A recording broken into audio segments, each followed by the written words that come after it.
Hoje estamos recebendo aqui no nosso cantinho o Dr. Sérgio Belzac. Ele é especialista em cirurgia vascular e é sobre esse assunto que iremos tratar hoje. Tudo bom, doutor Sérgio? Tudo ótimo, agradeço o convite. Que nome difícil. Pois é. Todo mundo erra. É muito comum. Eu errei bastante, viu, gente? Doutor Sérgio, o problema vascular ele é muito mais comum do que a gente pensa. Até em crianças, adolescentes, adultos, já terceira idade, eu acho que se agrava mais. Uma pergunta que eu vou te fazer, ele é muito mais recorrente em homens ou em mulheres? Inicialmente, para a gente querer falar de circulação, a gente tem que entender o que é a circulação. A circulação são os vasos sanguíneos, que levam sangue para os tecidos e trazem sangue para os tecidos. Quem leva o sangue são as artérias, quem traz o sangue são as veias. E cada um deles pode ter seus problemas. Então, se você me falar problemas das veias, isso é muito mais comum em mulher. Problema das artérias, isso é mais comum em homem. Porque existem influência de inúmeros fatores, entre eles hormônios e alimentação, e é o que a gente vai discutir aí nesse nosso papo de hoje. Viu, gente? Homens e mulheres, a má circulação atua de maneira diferente, né? As varizes, tanto nos homens quanto nas mulheres, ela é recorrente da má circulação somente? Na verdade a gente fala que é multifatorial, ou seja, são Opa! vários fatores que levam a ter as varizes, né? Esse é um bom exemplo entre a diferença de sexo masculino e feminino. 70% das mulheres têm ou terão varizes, né? Então é muito comum em mulheres. Homem é em torno de 40% dos homens, então é uma coisa menos comum. Nós temos aí um número estatístico.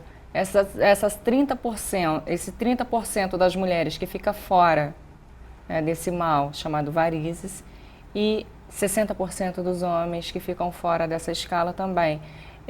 Se deriva do quê? Da alimentação, esporte? Bom, essa diferença entre homem e mulher se dá principalmente pelos hormônios, né?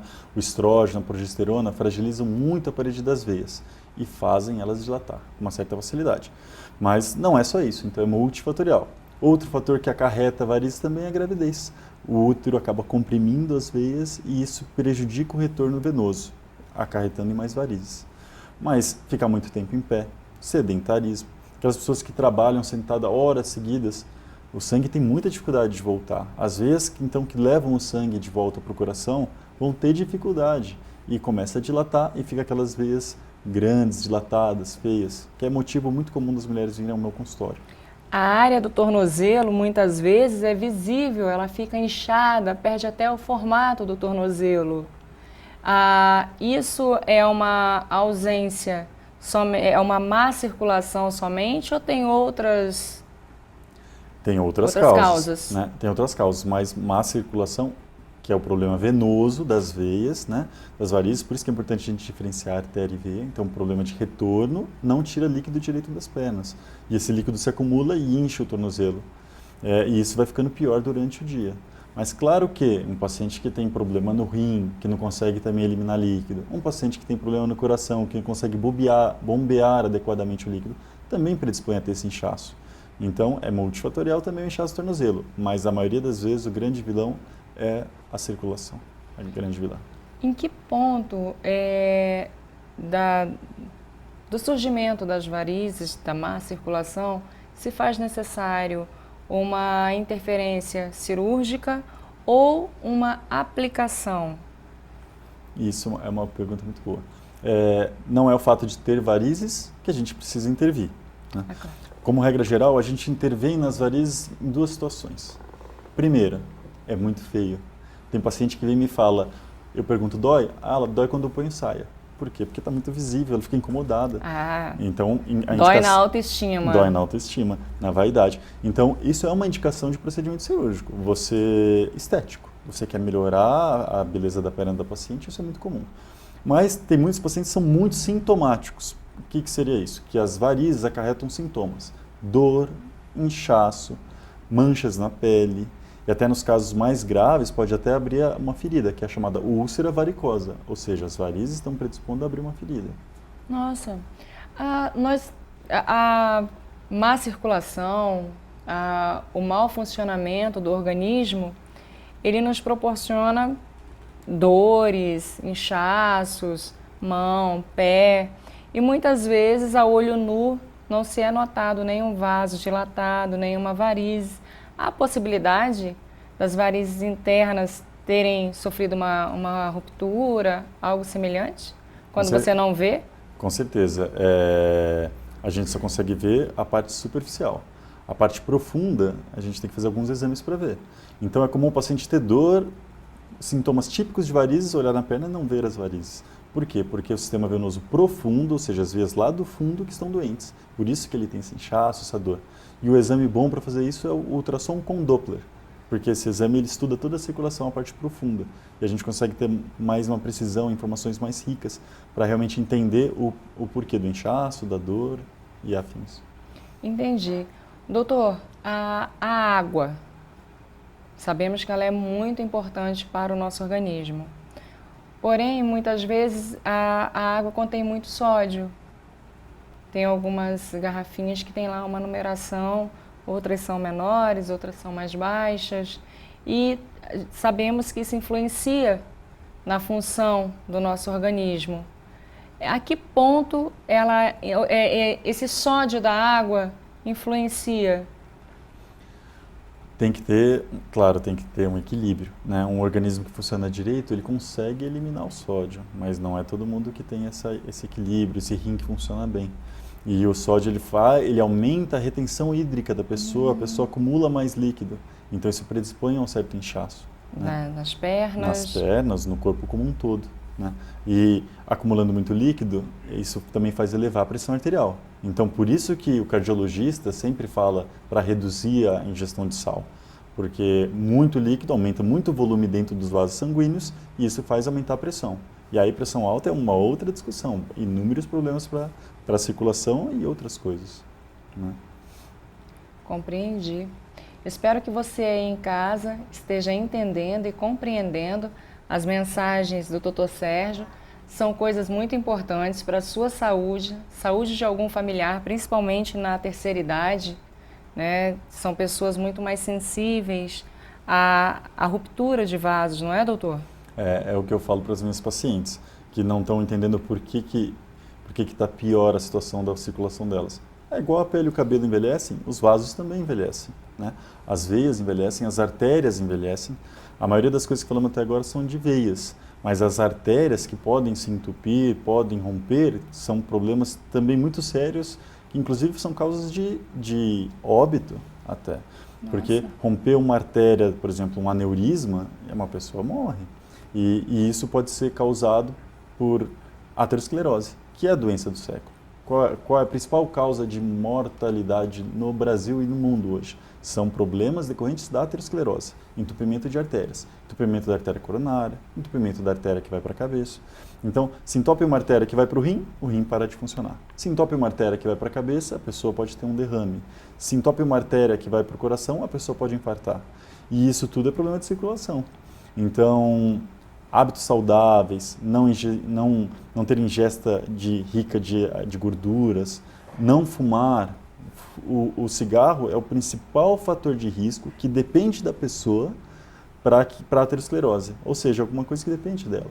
Isso não é genético, ela não nasceu com esse problema. Ela foi, ao longo dos anos, fumando e essas toxinas do cigarro se depositando na parede da artéria e causando os problemas da circulação. E aquela pessoa que está em casa e diz, eu não fumo cigarro com aquela nicotina, né? Eu fumo o tradicional tabaco, é o meu cachimbo, tem a mesma problemática. Tem o mesmo problema. O cigarro ele tem o filtro e, por exemplo, um cigarro de palha não tem o filtro. Então, a pessoa fala, eu fumo cachimbo e não trago muito, eu não venho muito pro pulmão, mas fica na boca e ele absorve pela mucosa oral. O charuto também. Não, mas eu não trago. E acha que está tudo bem. Não está tudo bem.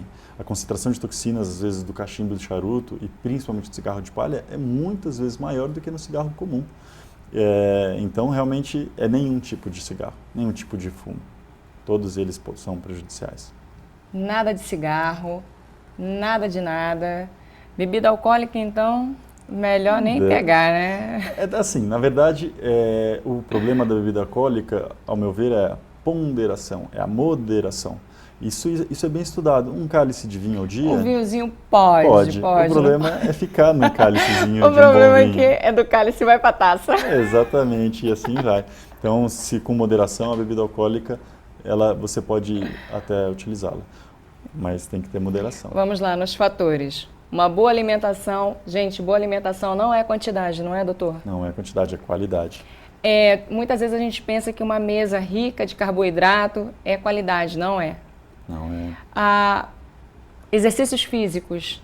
Para quem já tem problemas vasculares, problemas cardíacos, a orientação do médico é fundamental mas bom que pratique, não é? Bom que pratique. Você tem que pensar que para a circulação funcionar, ela tem que estar circulando. O corpo circulando. tem que trabalhar. Então tem que trabalhar. Hoje nós vivemos dentro de um século, estamos dentro de uma década que as pessoas somos cada vez mais sedentários. É o computador, não preciso mais sair de casa para trabalhar. Então, logo, se saio, pego o carro, pego a condução e, enfim, ando muito pouco. Isso vem desde a infância. Na nossa infância, a gente brincava muito mais na rua. As crianças hoje estão no iPad e no videogame. Sim. Então, já começa desde Eu estava no restaurante, na cidade do Rio de Janeiro, onde moro, e foi muito engraçado. Eu vi uma criança de mais ou menos 1 ano e 2 meses, estourando assim. Aí ela estava com o iPad dela no colinho, aí ela estava...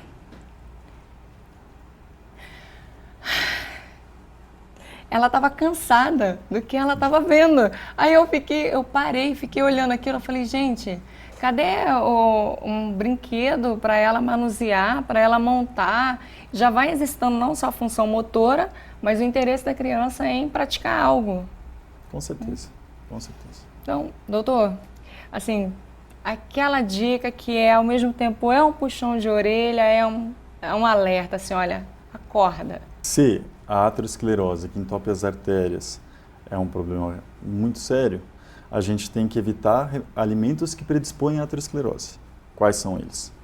Alimentos ricos em gordura de origem animal, ou seja, bacon, toicinho, manteiga, nem pensar.